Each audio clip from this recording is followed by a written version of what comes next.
Então, vou compartilhar aqui. Bah,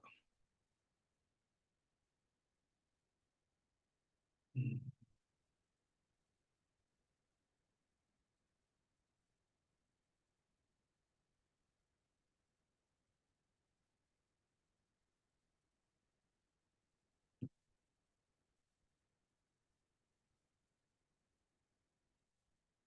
Ok, então esta é uma mini aula, ahm, conceitos muito simples, ideias muito simples, sobre esta formação que eu já dou há 18 edições, até custa acreditar. Hum, Parece que foi ontem, é aquela coisa que os idosos já dizem, parece que foi ontem, mas já vou para 18 edições. A formação já está bem, sensivelmente metade de inscritos, e é uma formação que me dá imenso gozo porque vou para 18 edições e é uma formação muito dinâmica, está sempre a ter coisas novas, e pronto, e dá-me um gozo brutal, continua-me a dar muito gozo a dar esta formação. Um, Comecei a dá-la também em Itália, agora em janeiro e fevereiro vou outra vez à Itália a dar esta formação, no final do ano à Alemanha, e pronto, e é uma área que eu me apaixonei e que agora mais em termos académicos, é uma área que, enfim, que tenho estado mais a desenvolver e a estudar até, e espero que em breve inicie um doutoramento nesta questão enfim, da neurologia, mais da neurologia na prática e como é que podemos interferir com o sistema nervoso, em particular com o sistema nervoso periférico. E pronto, então é um bocadinho sobre esta formação que eu quero apresentá-la, no fundo. É uma formação que está dividida em 4 módulos. O primeiro módulo, um módulo do membro superior, o segundo módulo do membro inferior, o terceiro módulo do crânio, neurocrânio, estruturas craniocervicais, onde aborda também cefaleias, em particular a cefaleia cervicogénica, e o sistema nervoso autónomo, em particular o sistema nervoso parasimpático, pelo vago, na medida em que também nasce do crânio, e depois uma parte, talvez um quarto da formação do módulo 4, é na relação do sistema nervoso autónomo com a saúde e com a inflamação, com a dor, com os estilos de vida, um, com autocuidado, conselhos de autocuidado para os pacientes e para os próprios profissionais de saúde. Um, e o módulo 4 é então um módulo online, é o único módulo que é online, em que há discussão de casos clínicos e pronto, basicamente discussão em grupo de casos clínicos. Uma formação tem 50 e poucas horas, 52, 54. Um, Tem ainda um conteúdo pré-gravado no módulo 1 e no módulo 3. Há um conteúdo pré-gravado, cerca de 4 horas no total, de conteúdos, sobretudo teóricos. É uma formação que é muito apoiada enfim, na evidência científica disponível para a prática da mobilização neural, ou as neurodinâmicas, mas também na evidência científica disponível no que diz respeito a tudo o resto, desde a semiologia clínica ao exame neurológico, à fisiopatologia, etc. Portanto, é muito sedimentada, solidificada nesse aspecto, e depois tem uma componente. Tem uma componente prática grande, é cerca de 60% prática, 40% teórico, sensivelmente, e é o espelho de uma experiência já de 10 anos nesta área, portanto, onde incluo muitos casos clínicos, enfim, muita experiência clínica de falhanços e de sucessos, especificamente nas áreas que eu ensino. Portanto, tem também esse cunho, no fundo, de experiência já enfim, cantei já há 47 anos e já ensino isto há 10. Um, o que é a neuromobilização? Ou também se pode chamar mobilização neural, foi assim que se começou a ensinar há 50 anos atrás, ou 40 anos atrás, chamava-se mobilização neural. depois passou-se a chamar neurodinâmica, e eu comecei a chamar neuromobilização, no sentido em que é uma formação que tem muito o meu cunho e o meu estudo, e às tantas fui pegando em vários conceitos da neurodinâmica e da mobilização neural para as aplicar no neurocrânio, na, em nervos como o trigémeo, como o facial, etc. Não obstante, nos últimos 10, 15 anos, existiam muitos indivíduos, e até muitos grupos de trabalho e de estudo, que que estudam, investigam e trabalham nessa área clínica, mesmo da neurodinâmica do crânio, da ATM, do trigémeo, nas cefaleias, etc. Portanto, é também graças a esse pessoal que eu depois consigo incluir coisas na minha formação, conteúdos na minha formação. E, portanto, a neuromobilização é, no fundo, uma formação que está registada, a marca está patenteada, está registada, e é o espelho do que eu dizia de várias áreas fui estudando e vou estudando, da terapia manual, que começou com os. Enfim, quem começou a criar estes conteúdos em 1970s, 80s, uns senhores chamados Rossitis e Butlers e Chaclocks, um, e que era basicamente neurodinâmicas passivas e ativas nos membros, mas depois a coisa foi evoluindo e continua hoje em dia a ser estudada e a evoluir, e eu fui bebendo no fundo dessas fontes, e às tantas fui criando uma formação que fala de neurodinâmica, portanto movimentos passivos de uma determinada forma, mas também movimentos ativos, mas também movimentos mais localizados, em que é o próprio osteopata ou profissional de saúde que manipula o tecido nervoso, sem o movimento do paciente. Ainda podemos incluir movimentos que são movimentos que mobilizam interfaces, ou seja, tecidos à volta, em simultâneo com a neurodinâmica. Portanto, há assim, sensivelmente quatro formas de mobilizarmos o tecido nervoso, especificamente em relação aos outros tecidos circundantes. Umas técnicas que criam mais tensão, normalmente são movimentos axiais, unidirecionais, mas que ou bidirecionais no caso da tensão, são movimentos que criam tensão no tecido nervoso, se isto fosse um nervo ou uma raiz nervosa. Há outros movimentos que, enfim, tensionam unidirecionalmente e axialmente a orientação do nervo em relação à interface, ou seja, tentam puxar ou arrastar o nervo, afastar aquela região do tecido nervoso que eventualmente está a ser agredido, afastá-lo da interface. Portanto, no fundo, fazer um movimento à distância, afastando o nervo da interface.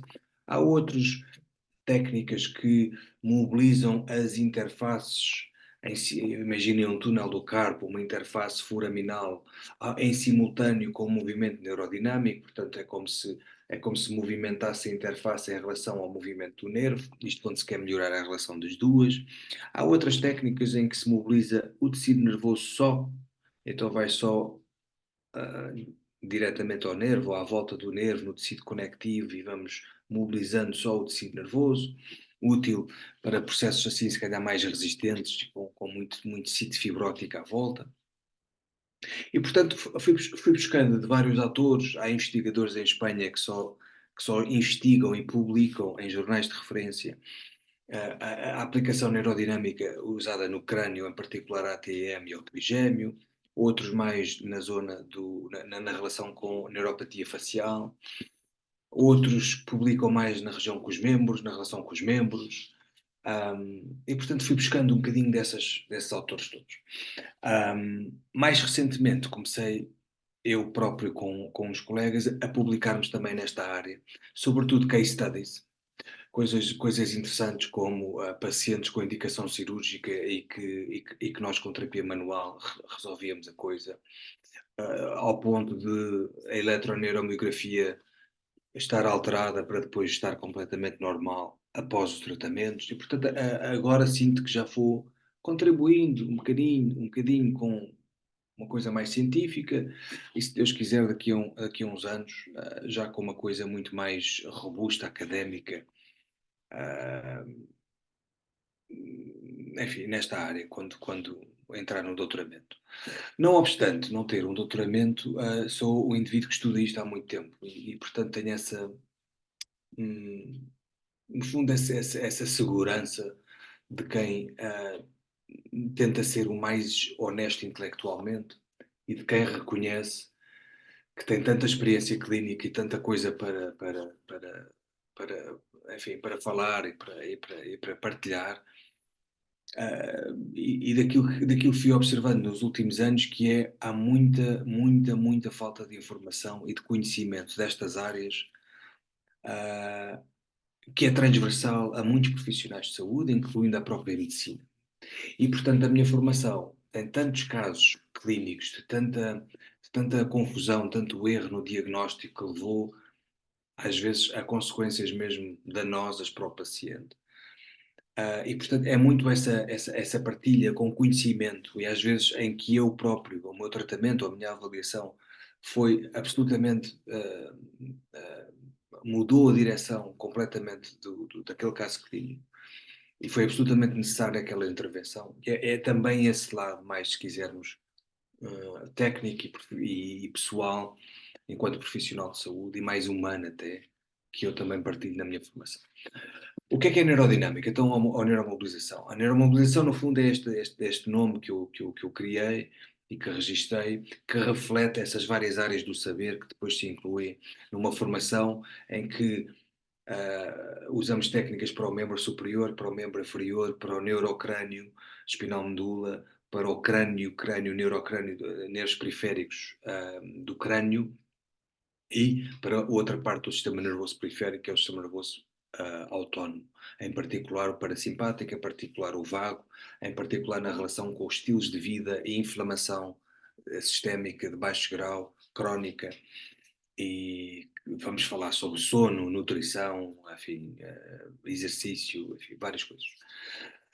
Então, a neuromobilização entende a mobilização ou a interferência no sistema nervoso periférico, compreendendo, esta é assim, a base da neurodinâmica, com esta mobilização do sistema nervoso periférico, portanto, mobilização específica para um tecido nervoso periférico, que entende que existe, e não é um entendimento esotérico, é um entendimento muito estudado, que existe uma relação, ou uma inter-relação entre aquilo que é a mecânica do tecido nervoso, a neuromecânica do tecido nervoso, isto é, a capacidade do tecido nervoso de sofrer forças mecânicas de compressão, de estiramento, de cisalhamento, de torção, de tração, etc. Tem que ter essa capacidade do tecido nervoso como tecido importantíssimo, que é revestido por tecido conectivo, mantendo uma fisiologia, um funcionamento normal das coisas. Isto, de resto, é o que acontece em todas as células. Aliás, quase uma ideia antiga da osteopatia, que é a estrutura e a função estão interrelacionadas. Basicamente, é a mesma ideia, podemos dizer isso mesmo. A estrutura, enquanto o tecido nervoso e o tecido conectivo nervoso, tem que conseguir resistir às forças mecânicas que estão sujeitos, faz parte, a natureza fez-nos com um corpo humano que está sujeito a muitas forças, de muitas maneiras, e manter, resiliente a essas forças, conseguindo sustentar essas forças mecânicas da gravidade e do movimento, mantendo a funcionamento normal, a sua fisiologia normal. E, portanto, isto é uma regra do sistema nervoso e do resto de todas as células. As células, imaginem qualquer célula, se estiver meio torcida ou meio comprimida, ou numa região com edema, ou com, ou com fibrose, ou mais comprimida, não é? Se tivermos com um diâmetro mais diminuído, as células têm que continuar a funcionar normalmente, senão temos doença, ou temos disfunção, ou temos perda de integridade celular e com isso leva a doença ou disfunção. E, portanto, mobilizamos o sistema nervoso entendendo que ao melhorarmos a mecânica, melhoramos a sua neurofisiologia, porque muitas vezes o sistema nervoso, quando está agredido, está inflamado, está patológico, está disfuncional, é exatamente porque a sua capacidade mecânica está comprometida. Tem fibrose, tem edema, perdeu elasticidade, está comprimido, whatever, né? Então, A neuromobilização compreende o sistema nervoso e os fenómenos do sistema nervoso periférico que vamos falar, sobretudo à volta de um fenómeno chamado compressive neuropathy, neuropatia compressiva, a mononeuropatia, sobretudo que afeta um nervo ou uma raiz, o canal cárpico, as famosas ciáticas, essas coisas assim, ciática entre aspas, e aquilo que nós sabemos hoje, que são a sensitização periférica que acontece com esse fenómeno. O que é que isso quer dizer? Temos um sistema nervoso periférico associado às compressões ou às irritações, que muitas vezes os primeiros sintomas e os únicos sintomas são de dor, e a dor nós hoje sabemos que tem a ver com um, um fenómeno de sensitização relacionado com um processo inflamatório, que às vezes dura mais do que o desejável, e temos o sistema nervoso muito sensível, temos os nervos todos muito sensíveis, está tudo inflamado. Portanto, nem sempre, antigamente associava-se as neuropatias compressivas como uma coisa mais de crónica, mais duradoura, e que havia estenose de um espaço por onde passava um nervo, não é? Hoje em dia existe esse fenómeno, mas esse fenómeno não tem que ser crónico, pode ser até um fenómeno com dias ou com semanas. E muitas vezes, muitos dos sintomas, que são sintomas que são mistos, que se podem confundir com compressão, mas hoje sabe-se que tem muito a ver com a inflamação. E aí se chama-se sensitização periférica. Então, eu entendo o sistema nervoso periférico, neste caso, como um fator-chave na experiência de dor do paciente. O que é que isto quer dizer? E foi aqui que começou a ideia principal, inicial, há 40, 50 anos, da neurodinâmica, que é, houve uma série de profissionais da terapia manual e da fisioterapia que começaram a questionar os diagnósticos que eram tão recorrentes e que são tão recorrentes. Na área da terapia manual, da fisioterapia, da osteopatia, quer dizer, e da ortopedia, da fisiatria, a maior parte dos diagnósticos dos pacientes é tudo do foro musculoesquelético. É uma tendinite, é uma tenossinovite, é uma, é uma, é uma tendinopatia qualquer, é uma bursite, era uma miopatia, ou um síndrome miofascial, ou é uma ruptura da cápsula ligamentar, ou é uma coisa assim, é sempre do foro musculoesquelético. E estes autores, já há umas décadas, começaram a questionar exatamente as bases fisiológicas da dor e destes casos, porque de facto havia pessoas ou pacientes que resolvia-se muito bem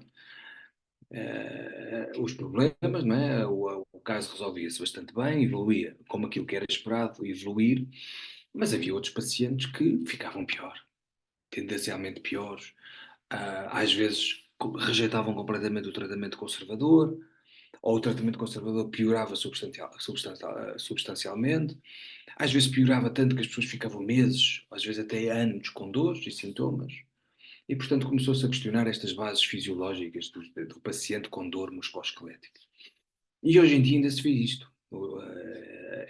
Quer dizer, isto é tão grave quanto a semana passada continua a assistir a coisas gravíssimas como, por exemplo, uma senhora que começou há 2 anos com os sintomas na planta do pé. Já é o segundo caso que eu tenho assim tão dramático quanto este. Uma senhora que nem sequer é atleta, começou há 2 anos a fazer assim umas brincadeiras com a filha adolescente, um, umas coisas de rugby, mas umas coisas tudo muito na brincadeira. E lembra-se perfeitamente que numa dessas atividades, de se ter magoado num pé, sobretudo na planta do pé, e nessa fase também tinha experimentado assim umas corridas e tal, então fazia ali umas coisas que não era habitual aquele pé fazer. E iniciou com uma dor aguda na planta do pé e na face medial do pé, e foi vista no espaço de 1 ano e meio uh, por profissionais de saúde sempre ligados à ortopedia, ou ortopedistas, ou fisioterapia relacionada com a ortopedia, vários ortopedistas. Os exames complementares de diagnóstico foi sempre com sentido ortopédico. E a senhora foi sujeita a uma data de tratamentos conservadores da fisioterapia convencional. Foi até intervencionada cirurgicamente porque fez um raio-x, salvo erro, e tinha um osso trígono, é uma coisa relativamente, enfim, não é assim tão incomum, e associaram o ostracismo como a causa dos sintomas. Fez uma cirurgia com artroscopia e com garrote cá em cima, e fez uma lesão iatrogénica, ou seja, num nervo que já estava magoado, ainda foi mais magoado, ao ponto de, há 2 anos, portanto vi a senhora a semana passada, portanto já vamos com um quadro de 2 anos, há 2 anos que a senhora tem todos os dias dor e ardor no pé, não consegue estar em carga mais do que X tempo, um, e a artroscopia, o garrote, e fizeram uma polineuropatia, ou seja, lesionaram mais do que um tronco nervoso, mais do que um nervo. Visto a eletroneuromiografia,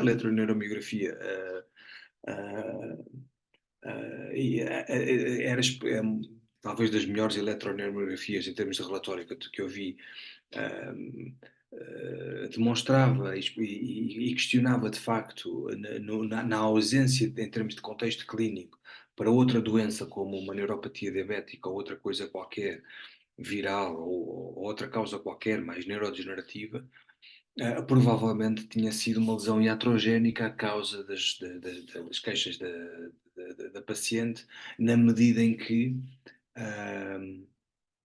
não só afetava vários nervos, mas ela basicamente tinha uma espessura no nervo tibial posterior de 5 milímetros de comprimento e 2 ou 3 de diâmetro de fibrose. E isto na parte posterior do túnel do tarso. É claro que a ortopedia nunca reconhece estas coisas. Nós sabemos que um tecido nervoso, quando já está inflamado, ele próprio cria edema dentro do nervo e fibrose, e às tantas uma cirurgia, uma intervenção cirúrgica, ainda mais edema vai criando. A verdade é que em 2 anos, passados por vários ortopedistas e várias fisioterapias e vários fisiatras, nunca ninguém, em nervos, só quando fez a eletroneuromiografia é que percebeu que tinha os potenciais motores e sensitivos completamente alterados. Portanto, não só a partir dessa data não encaminharam para ninguém especializado em neurocirurgia, portanto, ela até hoje, até a semana passada, nunca ninguém tinha falado nem em neurocirurgia, e às vezes a neurocirurgia é adequada para este tipo de casos, porque a neurólise com crio é muito usada hoje em dia, porque basicamente queimam a parte do epinervo, a parte periférica, e o nervo depois consegue, enfim, regenerar QB. Mas no limite seria isso. Antes disso, existem uma série de profissionais que podiam intervir neste tipo de pacientes. Exatamente com neurodinâmicas, imobilização, e mesmo que não sejam craques nesta área, pelo menos saberem que a primeira coisa é saberem diagnosticar, saberem é aquela coisa de que, quer dizer, parece que o indivíduo, a natureza é tão complexa e tão absolutamente fantástica. E depois um indivíduo vai à fisioterapia, ou à osteopatia, ou à ortopedia e só vê músculos à frente, músculos, articulações, ligamentos. O indivíduo, o corpo humano, não tem mais nada sensível à dor, não tem mais nenhum tecido que possa dar dor, não tem vasos sanguíneos, não tem capilares, não tem tecido conectivo, não tem faixa, não tem nervos, não tem artérias, enfim, é só ossos e músculos. E isto é que é o dramático e continua a ser assim. E, portanto, diagnósticos errados levam inevitavelmente a terapêuticas erradas. E às vezes têm consequências devastadoras para o indivíduo. Não sabemos se este quadro com 2 anos, em 2 anos já aquilo devia ter regenerado como deve ser, se é um quadro que é reversível ou até quanto é que é reversível. Vamos tentar. Portanto, foi muito isto que aconteceu há 50 anos, que é nem tudo é epicondilites e tendinites, supraespinhosos e mialgias e etc, etc. As pessoas, o corpo humano tem mais tecidos que causam dor. Portanto, se há um tecido que não é um tecido somático que está a causar dor, se calhar a intervenção também nesse tecido há de ser outra, não há de ser aquela que é conservadora, a conservadora ou convencional. A aerodinâmica olha muito para possível mobilizar o tecido nervoso. Isto é um bocado a mudança de um paradigma de há umas décadas, que era o tecido nervoso pode ser olhado de um ponto de vista mecânico e pode ser por isso é possível de ser mobilizado e intervencionado de forma dinâmica. Eu chamo o nervo contínuo na medida em que o sistema nervoso é contínuo, desde o sistema nervoso central, neuroeixo, até às suas extremidades. uma alteração numa parte pode afetar o todo, ou seja, hoje sabemos que um processo inflamatório aqui vai criar um processo inflamatório nos gânglios posteriores dos mesmos segmentos medulares. Hoje sabemos que um processo mais de edema ou de fibrose pode causar restrições de viscoelasticidade de movimento no restante quadro, no restante tecido nervoso, no restante continuidade. Hoje sabemos que há pacientes que têm, hoje, e isto era uma ideia de há uns anos, que fenómenos chamados de double crush, ou seja, alterações numa zona, alterações na outra, em simultâneo. Mas imaginar, sei lá, tem uma osteoartrose na cervical, mais enfim, um tecido fibrótico ou um canal osteotendinoso mais estreito ou osteoarticular mais estreito e criar aqui dois conflitos em termos de movimento de espaço. E, portanto, é esta avaliação funcional e mecânica, neuromecânica do tecido nervoso que está na base da intervenção mecânica também manual do tecido nervoso. É o entendimento disto, que é um entendimento anatómico, neuromecânico e depois de raciocínio clínico, que podemos relacionar dores na cervical, com cefaleias, com dor lombar, com dor pelo braço, etc. Podemos fazer imensos raciocínios com esta base. O tecido nervoso, então, é mobilizado em termos dinâmicos, manuais, muito graças ao tecido conectivo nervoso. O tecido conectivo que sou eu a segurar a levantar um nervo mediano no braço. E aqui, eu fiz aqui um zoom, vê-se bem aqui o tecido conectivo chamado mesoneuro, ou epineuro, epineural. É um tecido conectivo muito duro que não só reveste o nervo e diferencia o nervo das estruturas à volta, e isto é uma coisa importante, é um dado importante, porque de facto o tecido nervoso consegue ser mobilizado de forma independente das estruturas à volta. Isto é uma ideia muito fundamental na neurodinâmica, na neuromobilização, e depois, para além disso, o tecido conectivo continua-se lá para dentro. E, portanto, é um tecido conectivo bastante duro, rígido, mas também elástico, e, portanto, o que permite, garante estas propriedades mecânicas do tecido nervoso. E é um tecido nervoso que, nas suas passagens por túneis osteoarticulares, miotendinosos, uh, por túneis ósseos, pode ser sujeito a forças de fricção, a forças de compressão. E essas forças de compressão, as tais neuropatias compressivas, podem, por fazer diminuir o diâmetro dos nervos, podem começar a causar problemas como inflamação e dor. E o que acontece em muitos profissionais de saúde é que, de facto, temos às vezes pacientes, por exemplo, só com dor, por exemplo, nos estados iniciais só têm dor, eventualmente nos estados, há pacientes com neuropatia que só têm dor, nunca chegam a ter dormência, formigueiro, perda de força. E é isso que leva, inevitavelmente, àqueles diagnósticos errados, que é mais dor musculoesquelética, às vezes passam ao lado de qualquer outro tecido. E muitas vezes nestes pacientes, quando começamos a perceber de facto que há outras causas que possam dar dor, causas do sistema nervoso central, do sistema nervoso periférico e outros, nem vou falar em outros sistemas, hum, muitas vezes estamos perdidos. E às vezes, se não tivermos esta sensação de perdido, se o paciente vai melhorar, se não vai melhorar, se este paciente é exatamente igual ao outro. É um paciente às vezes com dores que eu não, com sintomas que eu não sei avaliar muito bem, estou meio perdido, como é que eu vou avaliar isto? Quais são os testes melhores? Como é que eu interpreto aquilo que eu estou a avaliar? Se eu não sou muito bom, ou não sei muito sobre o exame neurológico ou outro qualquer, a semiologia cardiovascular, whatever, como é que se eu só sei um bocadinho, como é que eu retiro, como é que eu interpreto alguma informação que eu possa estar a receber do paciente, ou mesmo em termos de avaliação de testes. E muitas vezes temos estas confusões e faz parte do profissional de saúde. Mal daquele que não tenha dúvida. Isto normalmente é mau sinal. Ou é sinal de demasiada arrogância, isso também pode acontecer em quem tem muito conhecimento e às vezes isso leva a falhas. Ou é sinal de que sabe pouco, ou é sinal que acha que sabe pouco, que sabe muito, mas se calhar não sabe assim tanto. E, portanto, é normal, é desejável até que existam dúvidas. Sobretudo, como eu dizia, nesta área da neurologia, que não é uma área muito ensinada nem muito falada, portanto é normal quando se começa a conhecer algumas coisas que surjam dúvidas. E de facto, surgem dúvidas e não é só a osteopatas, De facto, há muitos profissionais de saúde que trabalham com dor, e nós trabalhamos sobretudo com dor, e de facto esta questão da dor neuropática e dor neurogénica é a dor que vem do sistema nervoso e que vem do sistema nervoso que pode estar disfuncional ou patológico, é uma entidade que é às vezes muito mal identificada, interpretada, diagnosticada por clínicos e leva inevitavelmente a maus diagnósticos. E, portanto, é importantíssimo percebermos o que é isto da dor neurogénica e neuropática, como é que podemos avaliar, se é para nós ou se é para encaminhar, para referir, se precisamos de mais informação e depois, finalmente, se é para nós, como é que nós podemos intervir de forma específica e não uma coisa mais geral, global, porque às vezes corre mal, às vezes piora.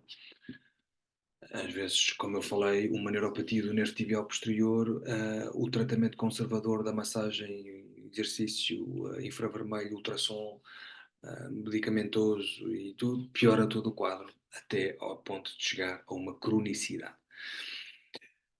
A dor neuropática ou neurogénica é uma dor que vem de várias causas, de várias etiologias. A causa mais comum é uma coisa chamada diabetes. A diabetes tem a forma neuropática, a neuropatia diabética é mais comum. Há muitas outras causas vasculares, virais, neurodegenerativas que podem causar dor neuropática. O trauma mecânico é uma forma de causa de dor neuropática e neurogénica nas chamadas, sobretudo nas chamadas mononeuropatias. Neuropatias que afetam um só tecido, normalmente, ou o túnel do carpo, ou uma raiz de C6 ou de C7, normalmente afeta só uma, enquanto outro tipo de doenças ou de causas mais sistémicas, metabólicas, tóxicas, patogénicas, influencia neurodegenerativas, o tecido nervoso como um todo, né? É uma prevalência bastante grande na população geral e hoje sabe-se que muitos destes sintomas e sinais relacionados com a neuropatia são de facto relacionados com a inflamação e o processo inflamatório. Antigamente tinha muito a ver ou com doença, com degeneração da doença, metabólica, sistémica, neurodegenerativa, ou com compressão. Hoje em dia sabe-se que tem muito, muito, muito a ver com a atividade inflamatória.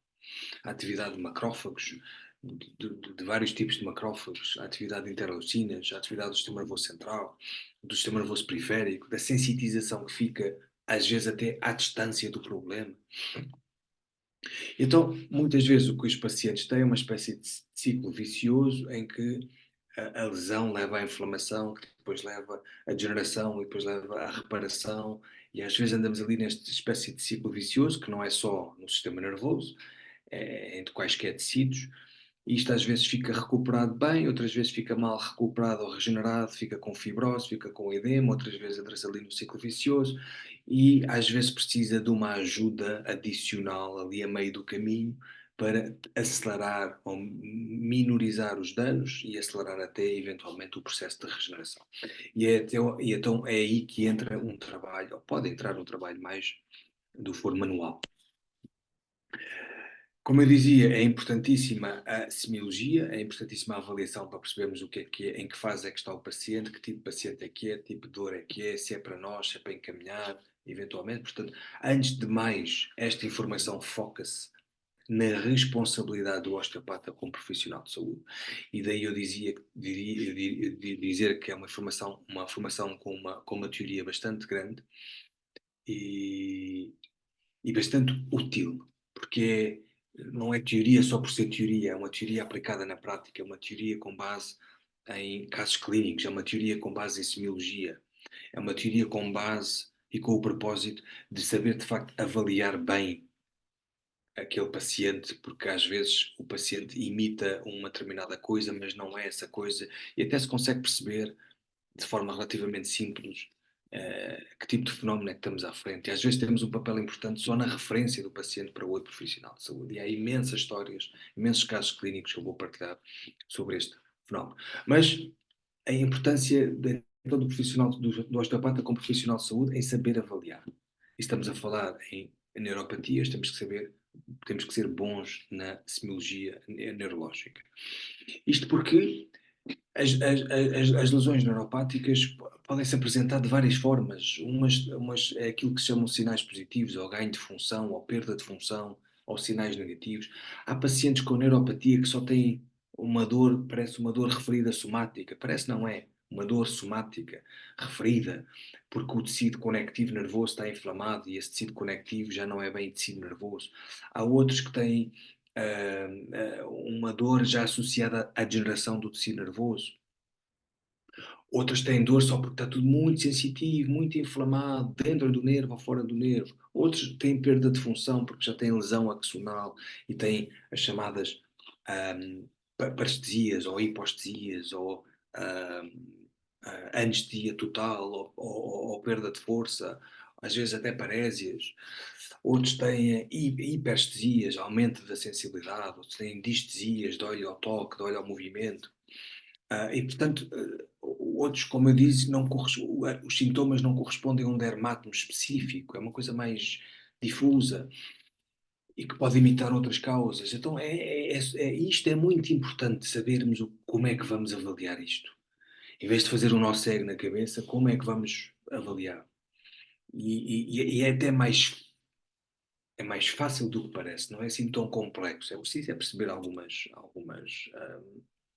tem que haver algumas linhas orientadoras. Por exemplo, como exemplo, por exemplo, a título de exemplo, nas ciáticas, ou seja, nas radiculopatias lombares, há estudos que mostram que temos 49% dessa sintomatologia, 49% são sintomas considerados não neuropáticos, isto é, 49% são sintomas que não correspondem a um trajeto dermatólogo específico do que nós estamos à espera da ciática, L4 ou L5, não tem os sintomas que nós consideramos normais com a ciática, ou como a dormência até o primeiro dedo, ou até a planta do pé, ou whatever. Portanto, não tem sintomas neuropáticos específicos, tem sintomas não neuropáticos. Que outros sintomas não neuropáticos podem ser estes?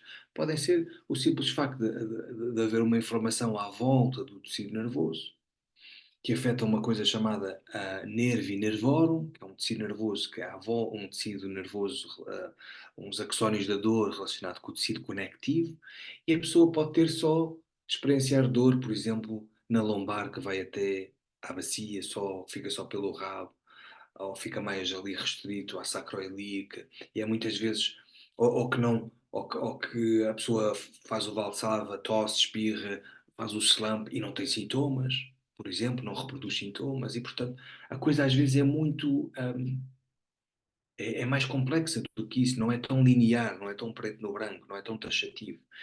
E é isto que faz com que haja muito maus diagnósticos, porque se aprendermos que uma hérnia de escala, L4, L5, vai pela perna abaixo, passa do joelho e vai até ao malelo medial e dá dormência aqui e ali, tudo o que saia fora desta caixa então já não é uma hérnia de escala. E isto é completamente errado.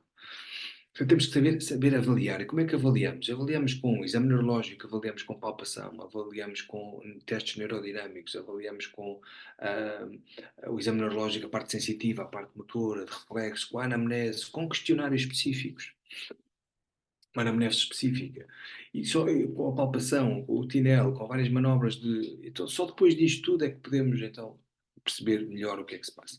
Por exemplo, no túnel do carpo, que é um síndrome típico da neuropatia do mediano, o mais comum, a mononeuropatia mais comum, 20% com sintomas não neuropáticos. São pessoas que podem só ter dor, não têm dormência, têm dor na mão toda, às vezes têm a mão até com sinais vasomotores, inchado, e que podem imitar outras condições e que não são. Então, quando percebermos, depois de avaliarmos bem, se de facto, se os sintomas são neurogénicos, se a causa é porque vem se os sinais e sintomas vêm do tecido nervoso, se nós percebemos isso, então o tratamento tem que ser específico para o tecido nervoso. E esta aqui é a grande diferença.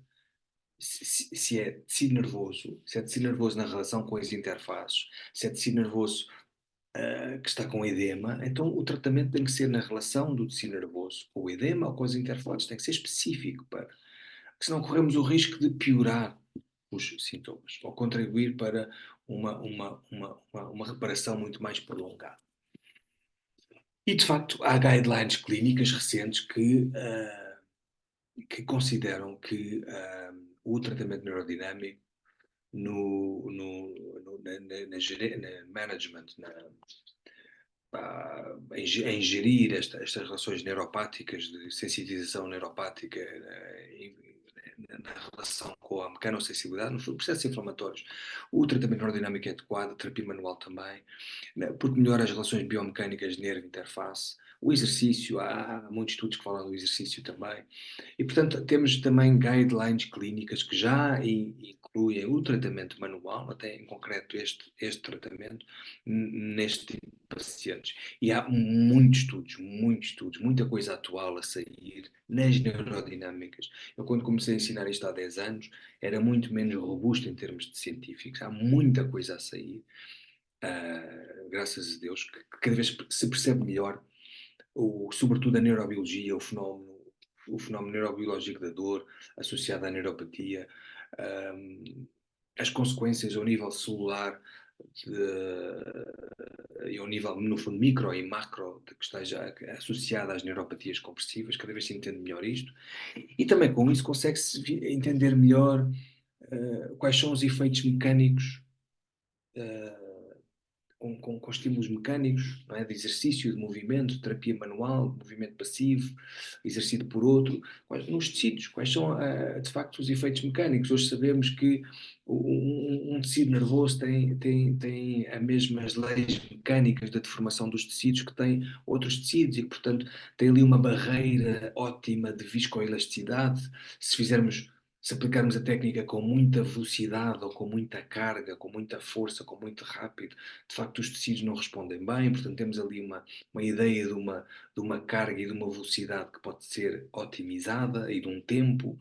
Sabemos que um, existem, de facto, coisas a acontecer nas neuropatias diabéticas, desculpa, nas neuropatias periféricas, que, em termos de fenomenologia, de fenómenos biológicos, que envolvem axónios, a matriz extracelular, as células imunitárias, o tecido conectivo, localmente e à distância. Portanto, hoje sabemos isso e sabemos o que é o ótimo, o que é a ótima tensão do tecido nervoso. E o tecido nervoso, como eu dizia no início, tem que ser sujeito a essas tensões mecânicas, isso faz parte e até otimiza.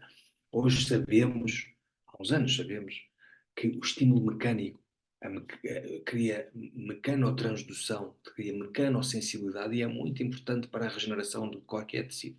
Mas hoje sabemos de facto, o que é que faz uma ótima tensão do tecido nervoso? Otimiza uma fase anti-inflamatória, otimiza a redução de edema extraneural e de intraneural e de fibroses, otimiza, modula a dor, sobretudo a dor mecânica associada ao tecido nervoso, melhora a relação de nervo-interface.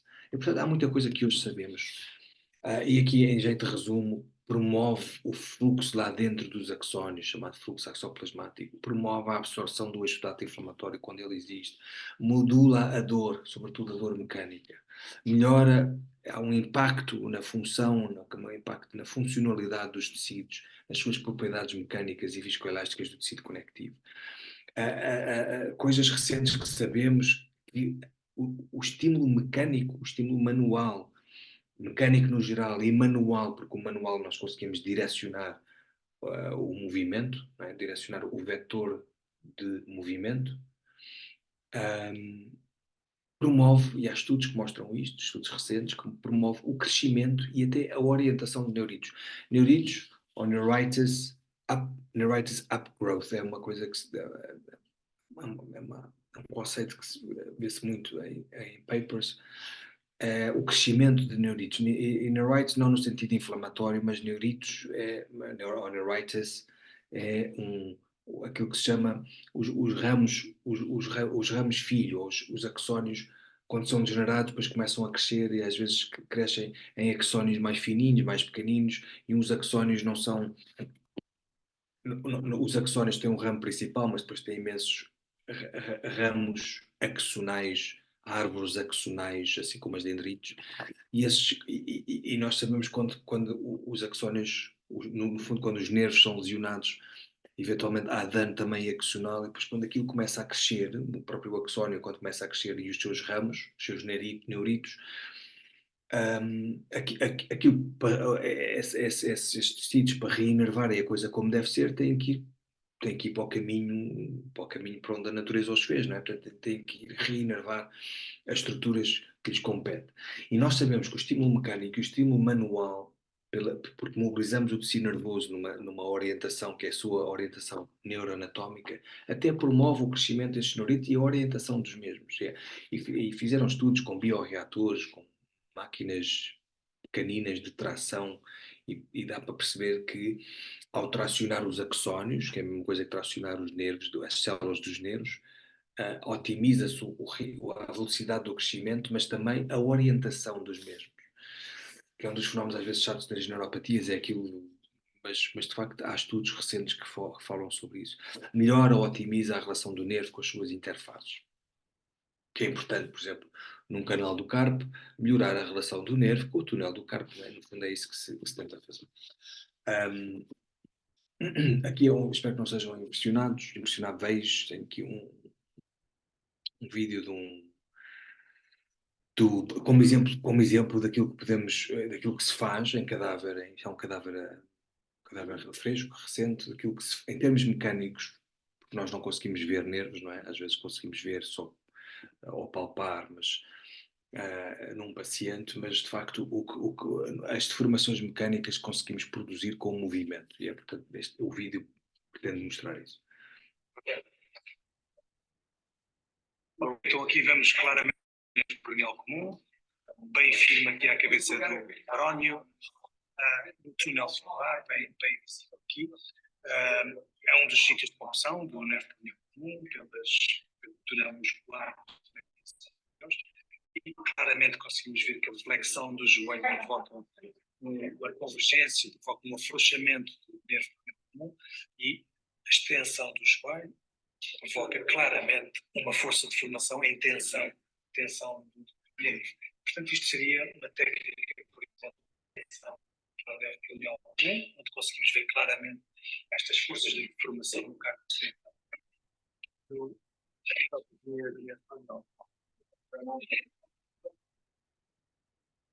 Diz muitas vezes claramente, não sei porquê, mas pronto, portanto, esta é uma aula de apresentação da formação. Como eu disse, vamos para a 18ª edição. Já vamos para o meio. O que é que eu tenho mais a dizer sobre isto? As inscrições acabam em março. E pronto, é isto.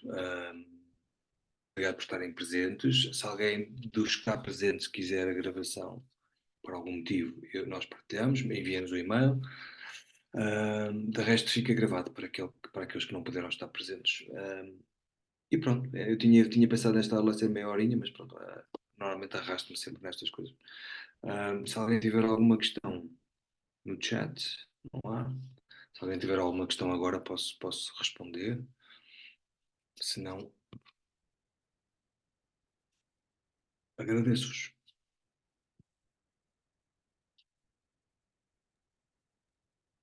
Obrigado, Bruno. É Um sempre um abraço. prazer ouvir-te. Depois aparece lá A gente depois vai falar, mas Tá bem, conto contigo.